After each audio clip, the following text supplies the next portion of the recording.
We are back with part three. Oh, it's going on, isn't it, eh? Yeah. So with what's on about working benefits? Yeah. And I hate claiming benefits. I really don't.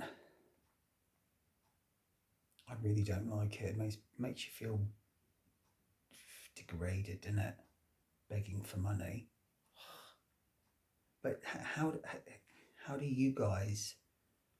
You guys that are similar to me, how do you make money? How do you make your money? How do you earn your money? Because all I can think of when you think of kind of working from home, all I can think of is the kind of crap old days where, stuffing envelopes for like 3p an hour. Or, hang on, I did move the camera around, so it might be a bit skew with, or just rubbish like that, addressing envelopes, or I can't be asked with all that crap. For peanuts, I just think it's not worth it. So yeah, if you have any advice, I'd really like to know any advice that any of you have that could help. I'd be really, really grateful because I am a bit stuck. Um, you get to a stage where you can't really see any way out.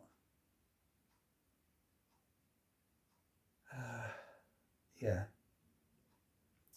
I'm dried up now. What was I going to? So I said about the school stuff, didn't I? But yeah, when you are really crippled up with anxiety and depression and stuff, it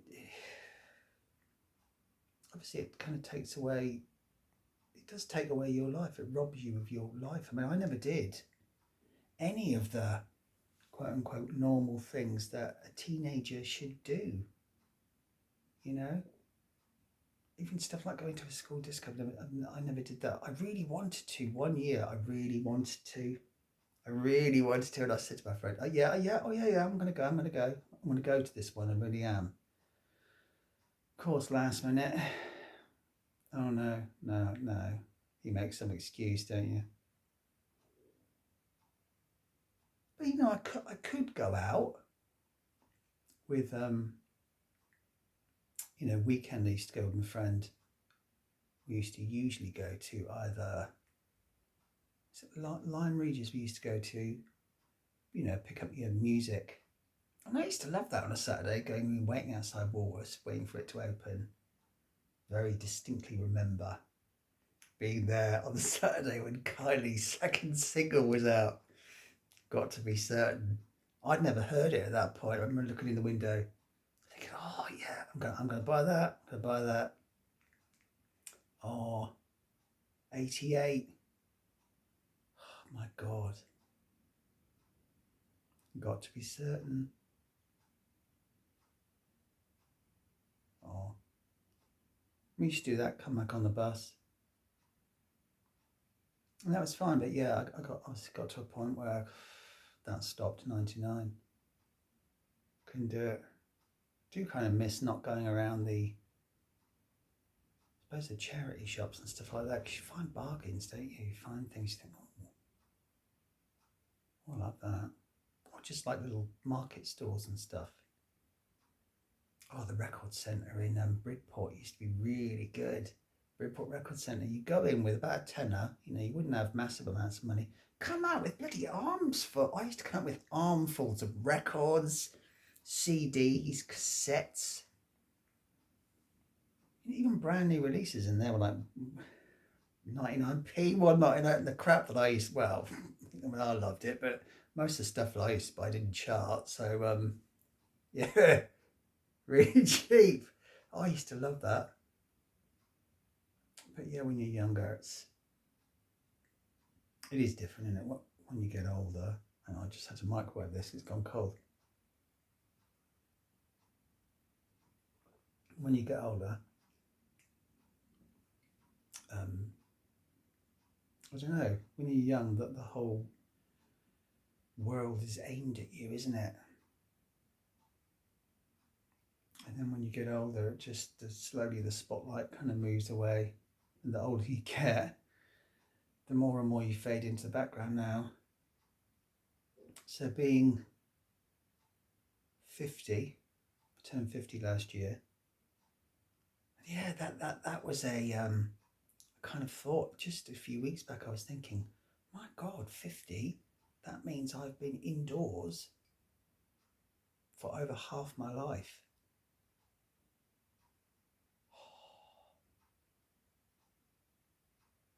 But I don't know, something kind of changed in me when I was 50, and I've never even thought about relationships before. I've never had one. I've never had the opportunity. I never had the opportunity when I was young. I was fat, not particularly nice looking, gay as well. You throw that into the mix, being gay.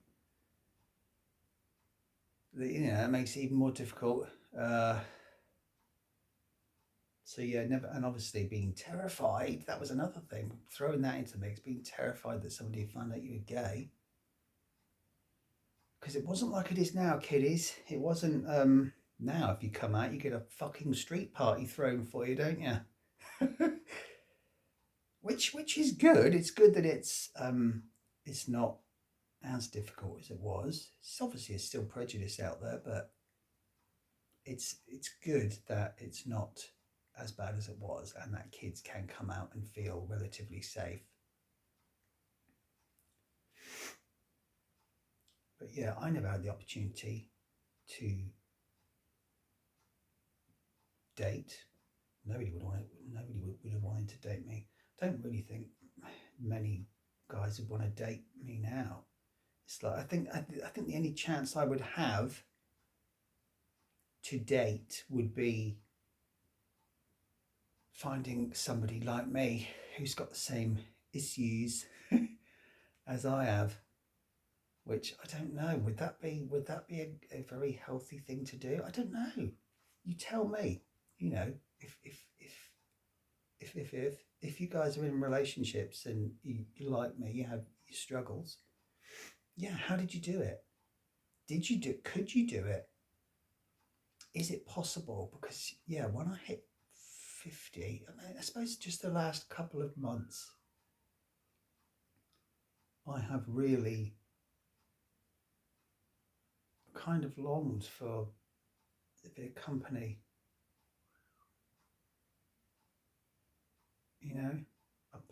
A partner. Do you say partner? Do you say boyfriend? I'm 50 years old, so a bit long in the tooth to say boyfriend, but I do kind of like that word. But I like guys my own age or older. Always have. Even when I was young, I always kind of looked up to older guys. But yeah, so my main squeeze. But I think, is it even worth thinking about stuff like that? Because yeah, is it possible? Is it possible? But yeah, I would like just somebody who completely gets you and that you get, someone you completely trust. And I just want to be able to say, I'm his and he's mine. And I don't know, I think, because I've always been looked after through my whole life. First mum and dad, then mum, and I'm on my own now. It's just like, I don't know, I suppose emotionally, maybe I never grew up.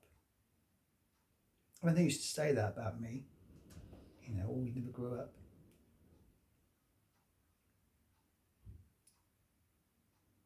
But I am a lot more negative now than I used to be. I used to think things can only get better.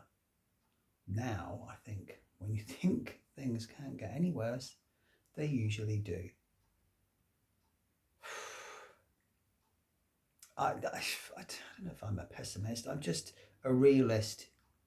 You know, I'm past the years of having pocket full of dreams, which we all had when we were growing up, and we were all had a pocket full of dreams, that things that we wanted to do and achieve. Well, none of mine came to fruition. I'm kind of past that now, but yeah, I've got an awful maudlin, haven't I? I think this will probably be the final part. Actually, I did write down some bullet points, but I can't think of what else to say. But yeah, it's a bit of therapy for me, just to kind of get things off me, the old chest. And just, yeah, I'd love to hear your comments. I'd love to hear how you cope. Do you have the same struggles? How you get by? You know, just getting through life, I find really, really difficult. I'm going to have to microwave this again. I feel it's going to go cold. How do you get through? How do you cope? I mean, as I say, I use humour. humour, Kim, humour. I use humour to get through things. I'm a big retro gamer. I love my games. But I mean, even that, I've got to at night. I've got to play calm games because I do get very stressed out. I lose it at the drop of a hat. If I feel like, I'm fine if I'm left alone, I'm all right. But if I feel like I'm being forced to do anything, or you know, if I think no, I'll lose it. So the mouth is, I'm hoarse by the end of it. Let's put it that way. So yeah, I have my humour, my games, my music. Although that's changed a lot. Over the past year, I'm very much into kind of modern contemporary jazz, which is crazy when you think about. I'm grounding again. When you think about when I was young, it was all, you know, Kylie and the whole Stock Aitken Waterman hit factory, which I do still love and adore. And it still makes me smile because it takes me back to those years, bopping about, you know, learning the routine to Kylie's latest video. And then Danny and, I do still listen to the, you know, I'm more of a retro music fan. So I listen to Kylie's back catalogue. But yeah, this modern jazz stuff, I'm loving it, really loving it. And I find it really chills me out. I need things to chill me out because I can get very irate and I can lose it. But yeah, I mean, I'll talk about stuff like this, games, music and stuff in later videos. But yeah, if you've stuck with these 3 parts, then yeah, you've done very well. But thank you for listening. My Wasset's just dropped off, so I can't see what my bullet points are. Yeah, thank you for listening. I don't know if this was very interesting to watch, or you just think, what the hell is he on about? Probably. I've got an awful coarse cackle in my old age. But yeah, you know, stay strong. We will all struggle on together, and take care of yourselves. And I will see you on the next one, hopefully, for some more fuzzy ramblings. So I'll see you soon.